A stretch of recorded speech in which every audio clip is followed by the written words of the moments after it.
Good afternoon. Thank you so much for being here. I am excited to talk to you today about the small elements of procrastination. So, we often talk about the big things. I've got this project that I want to complete. I would like to change my career. I would like to travel to this amazing place and I need to plan the trip. Those are big things, and often we procrastinate getting started or completing the steps because they're huge, right? The impact is tremendous. And so our brain tells us to be afraid of that and maybe avoid it. So it makes sense with big items to procrastinate. I want to talk to you today about the little things we do, the little daily procrastination tactics that we do that add up over time and really sort of bog us down and clog our wheels. So what am I talking about? An example, you're eating breakfast, you have waffles, you're low on maple syrup. Instead of creating a grocery list, you say, I'll remember, or I'll do that later. But you don't remember, you don't do it later. So you go to the grocery store, forget the maple syrup, and here you are having waffles a week later, and you are the waffle no syrup family. You don't have what you need, and you're like, oh, shoulda, right? Then the shouldas come out. Another example, your child comes to you and they're like, Mom, I need new batteries for this toy. And you're like, okay, I'll get that for you in a minute. But then a minute comes, you forget, and then they're like, Mom. And you're like, oh, I don't want to deal with these batteries. Like, here they are again. And you're frustrated because of the repetition, because kids repeat themselves, mom. And so you're like bracing yourself against that, but also you're like, man, this is another something on my to-do list. I got a lot going on today. I don't want to deal with that. Another example is you are straightening up the living room and you pile things on the stairs that need to go to a bedroom. But then as you're cruising around the room, you're like, oh my gosh, I got to go to the bathroom. And so you whiz back past the stack because you're in a hurry, got to go. And you don't take them up. Then on the way back down, you look at them again and you're like, ugh, but I'm going down. I'll get them next time I come up. And it's again that repetition. If you're laughing and you're like, Missy, why are you telling me about these tiny little things? These are not a big deal. And the truth is, they're not a big deal. And also, they're a really big deal. They're not a big deal because they're little things. They're not life-changing. They're just little things. There can be done in less than a minute. No big deal. I don't need outside help. I don't need to hire somebody. I don't need to figure it out. They're little. They're not a big deal. But the reason they are a big deal is because every time you leave something hanging, you are adding it to your to-do list. So you've already got this to-do list that feels unmanageable. And then you're adding this other thing to it because every time you see it over and over again, you're like, oh, I gotta do. And so then it's on the to-do list, whether it's the mental list or something you have written down.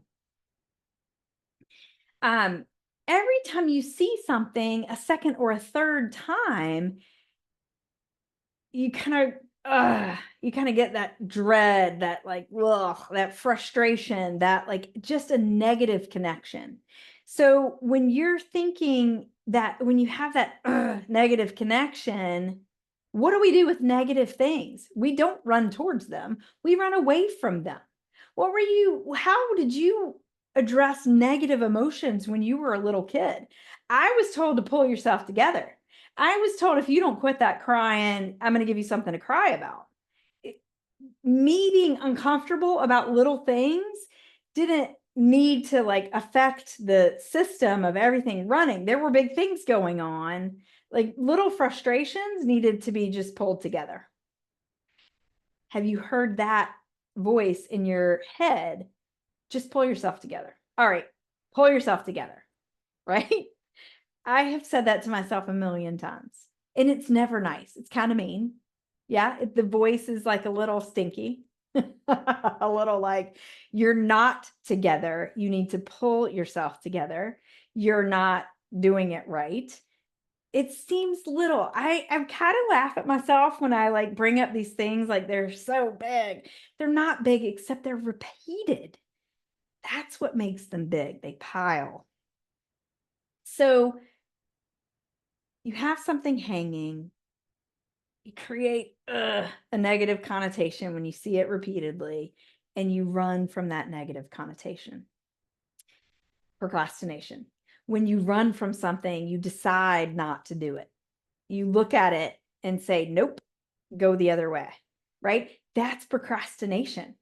That's not dealing with things I do want actually dealt with. And that piles on that, like, pull yourself together, woman, but then not pulling yourself together. That is a negative association, and it starts like a like bad train, right? And you're like, I don't want to deal with that train. I'm going to get on the fun train. I'm going to go do things that are fun. And these things can just simmer by themselves. Procrastination. So I like to think about this like a small child birthday party. There are a bunch of kids running around a room. It's chaotic. It's loud. They're doing all kinds of goofy things. And I got to be counting them and make sure they're all there. And so if they would just stay still, I could count them and acknowledge them. But they don't. They keep switching places and running around, and they're loud and shush. So then when I'm not able to count them, I start believing things that aren't really true. I can't count them. I'm not good at keeping track of kids. I'm not good with kids. Kids in groups are a nightmare. It adds, it builds, right? So what's actually true is it's difficult to count moving items. It has nothing to do with me. It has nothing to do with kids. It's just a hard situation, right? Can I use a strategy to make it easier? Can I divide the room? Can I ask them to stop moving? Can I ask them to sit down after I count them? All of a sudden, it's not about me or about them. It's just a counting strategy. So I'm not trying to teach you how to organize children here.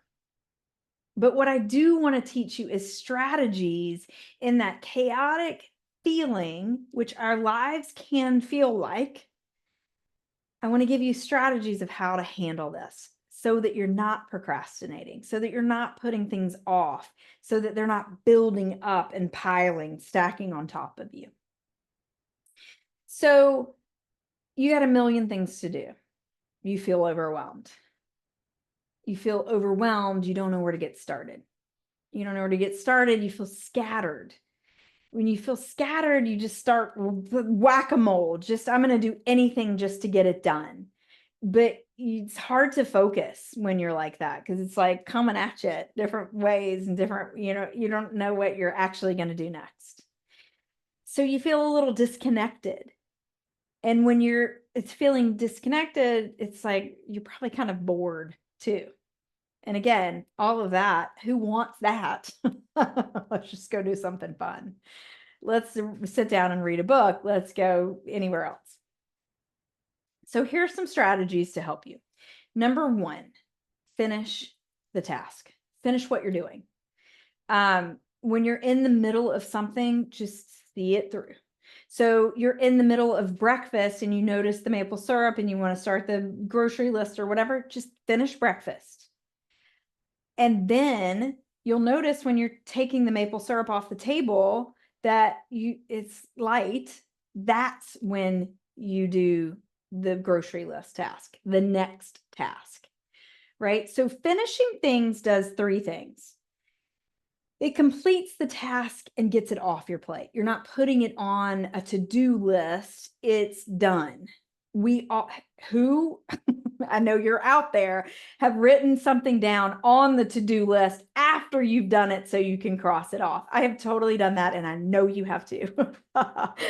We love the thrill of a completed task. So give yourself that thrill.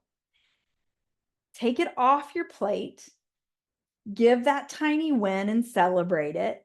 And you tell your brain you're the person who finishes things. So you believe in yourself in that way. Strategy 2. Distractions come. Mom, I need to change the batteries. Acknowledge them. Okay, you need to change. We need these batteries changed. You need my help.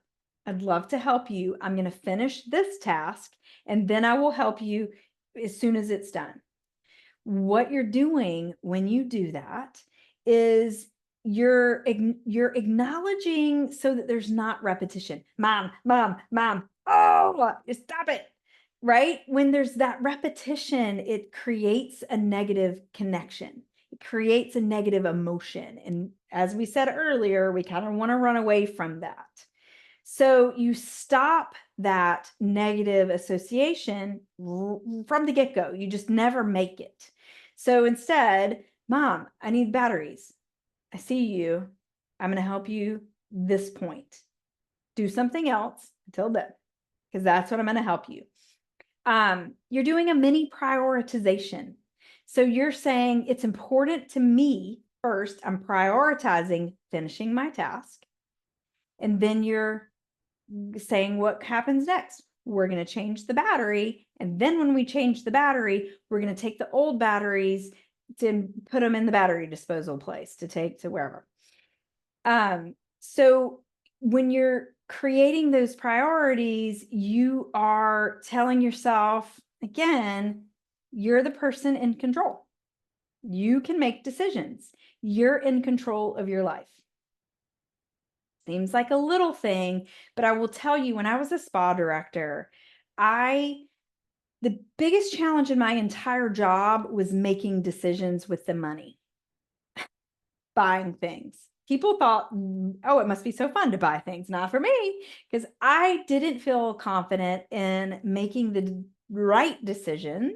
It's a whole nother topic, but I didn't believe in myself as a decision maker. Even though I made decisions all day long. I can remember saying to my husband, what do you want? He would say, what do you want for dinner? And I would say, to not be hungry. I have made decisions all day long. I want you to make that one. And, knowing that you can make them and feeling great about making them all comes in practice. It just comes with, I'm the person who makes decisions. I'm the person who prioritizes. Sounds really goofy when we're talking about changing batteries, but it's the little things that add up. These are the little ways that you're building confidence in your brain to believe in yourself. Strategy number 3, if you can do it in 60 seconds or less, do it now. Hear me, finish the task first and then do it immediately after. If it's like, I'm taking the bag of trash out of the trash can, don't put it by the door, take it out to the trash. It's like, just keep going, finish the task, do it now. Take the things from the stairs, don't put them on the stairs, just take them all the way up. It's not a huge thing. It's done. It's completing the task so that it doesn't go on a to-do list, so that you don't see it again and build the dread around it. Again, because when we build the dread, we avoid the dread. We go do something else and we leave those things there. And then we got to look at them again. And then we go do something else because we don't want to feel that. So if it takes less than 60 seconds, just call it good, call it done, just finish it now. It closes that loop, cross off the list, and doesn't build the negative emotion. So just to recap, strategy number 1 is finish the task. Strategy number 2 is acknowledge distractions. And kind of a caveat to that is say exactly when you're going to do the thing, right? So I'm going to finish my task. As soon as I'm done, I'm going to help you with the batteries. I'm going to finish breakfast and then I'm going to write the grocery list. I'm going to do whatever, acknowledge exactly when you're going to do the thing. And then strategy 3 is, if it's less than 60 seconds, just do it now. Just do it. Call it done. Um, as you're practicing these strategies, you're going to notice thoughts come up in your mind. They're going to be trigger words or phrases that are like, get you in the procrastination mode. There are things like, I'll do that in a second. Now, you just heard me say finish the task. So you may be like, well, what do you mean? Finish the second? I'll do that in a second does make sense. But in a second, you know the difference. I'll do that later. I'll do that in a second. I'll do that this afternoon. That's not specific. That's not actually acknowledging I'm going to do this when. It's like, I'll do it anytime later, just definitely not now. When you leave it out there hanging, then you start to create that negative association with it. I don't feel like doing that now. That's another of those trigger phrases. You may never feel like doing it. Is that important? Do you ever feel like brushing your teeth? Sometimes I do. Sometimes you got some stuff in your mouth, got to take care of that. Feeling like brushing your teeth feels great. But most of the time you just do it because it's a habit, because it needs to be done, right? Another trigger phrase is, I don't have time for this. Well, if you don't have time for it, then do you never have time for it? Do you have time for it at 3 p.m.? Like, when is the time for it? Go ahead and make that decision. If you don't have time for it, are you just saying, I don't want to do this? Then consider, do I ever want to do it? Is it important to me? Because if it's not, just take it off that bucket. Take it out of there. Take it off your plate. Be real with yourself. Be honest with yourself. I don't have time for this might mean I don't ever want to do that. Acknowledge that. Be real with it. So as you're noticing these trigger thoughts in the beginning, you're going to notice them after the fact. You're going to have the whole scene done and you're like, oh yeah, I did hear that that little thing that started the procrastination. And then as you start to practice it, you'll be in the middle of it and it'll be like, I don't have time for that. And you're like, oh, that's that trigger, or whatever your words are. They're going to be different than mine. But there's that trigger. What do I want to do? Do I want to use which strategy? Then you'll see them coming. You're like, oh, I've got to do this. I don't really want to do it. I can see that I would get into that procrastination mode, but I can use one of these strategies. Once you start practicing the habit of just getting it done, or just acknowledging the distraction or finishing the task, once you get in the habit, you'll start to shift. You'll start to shift the way you're thinking. And then maybe some thoughts that might come up are, I love finishing tasks. I have a second now. I can do this now so I don't have to think about it later. I'm never going to want to do this. So I'm either going to take it off my plate or I'm going to do it now so I never have to think about it again. Those are some thoughts that you can try on instead. So I hope these strategies are helpful. I hope that you can sort of chuckle through them, because procrastination feels horrible, right? It doesn't feel good. Those negative thoughts that, pull yourself together. Why do you always avoid things? Why do things always pile up? I'm so overwhelmed.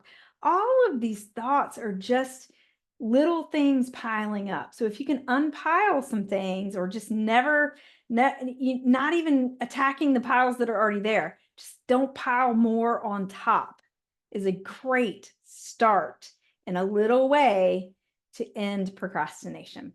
Thank you so much for being here. Thank you for listening to this. I hope that it has been super helpful for you. If you want to dig into this a little bit more, if you want strategies specific for your life, go to my profile, find my email address, send me an email, my calendar link is there too. Book a session with me that is totally complimentary, just to see what this can look like for you. I'd love to work with you. Thank you so much.